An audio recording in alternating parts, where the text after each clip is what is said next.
Magandang hapon sa ating guro at sa inyong lahat. Ako si Cynthia Balde, ang inyong tagapag-ulat sa pinamagatang Kwentong Bayan. Mula sa Bicol, Mindanao, Cotabato at Manobo. Ano nga ba ang kwentong bayan? Ang kwentong bayan o sa Ingles ay folklore.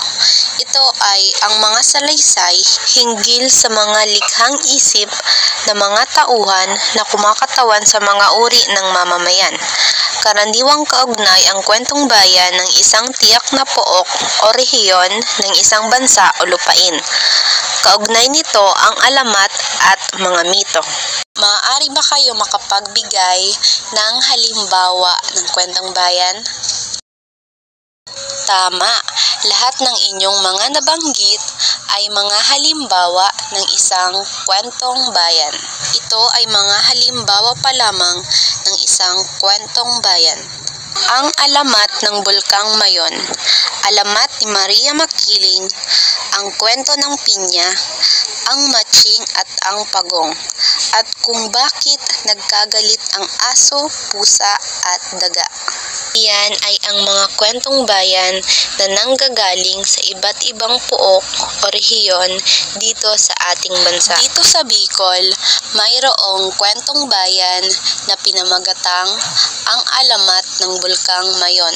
Sa mga hindi nakakaalam ng kwentong ang alamat ng Bulkang Mayon, ito ay tungkol sa magandang prinsesa na nagngangalang Daragang Magayon o sa Tagalog ay Dalagang Maganda na nagmula sa kaharian ng Rawis, isang malalaking kaharian na matatagpuan sa lugar na ngayon ay tinawag na Daraga sa Albay.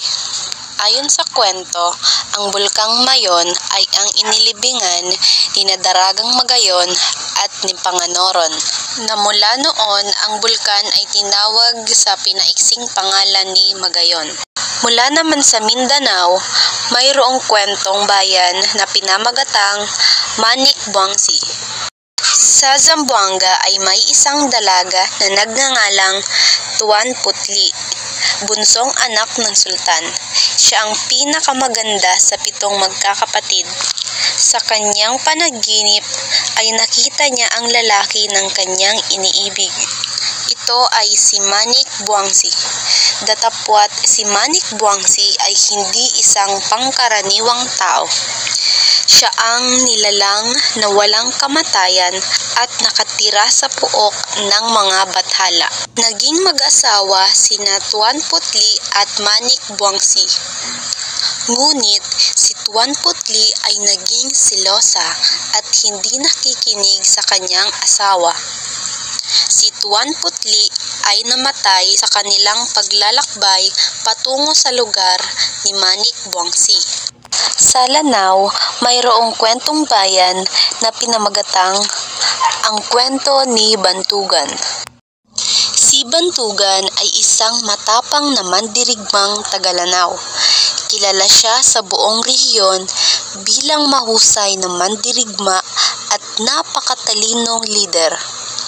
Ngunit sa likod ng kanyang katapangan, may isang mahalagang hiwaga na nagbigay sa kanya ng kapangyarihan. Ang kanyang kapangyarihan ay nanggaling sa isang diwata ng lawa. Ito ay ipinagkaloob sa kanya dahil sa kanyang katapangan at kahandaan na ipagtanggol ang kanilang kalikasan at mga kagubatan. Sa Cotabato naman, ang kwentong bayan ay pinamagatang Reyna Sima. Si Reyna Sima ay isa sa mga reynang namuno ng isang kaharian sa kapuluan ng Mindanao. Nakilala siya dahil sa kanyang katalinuhan, katapatan at sa mahigpit at maayos na pamamalakad sa panunungkulan. Ang Kutang Bato ay siya ngayong Cotabato, isa sa pinakamalaking lalawigan sa Mindanao. Sa pamumuno ni Reyna Sima, umunlad at namuhay ng tahimik ang mga taga-Cotabato.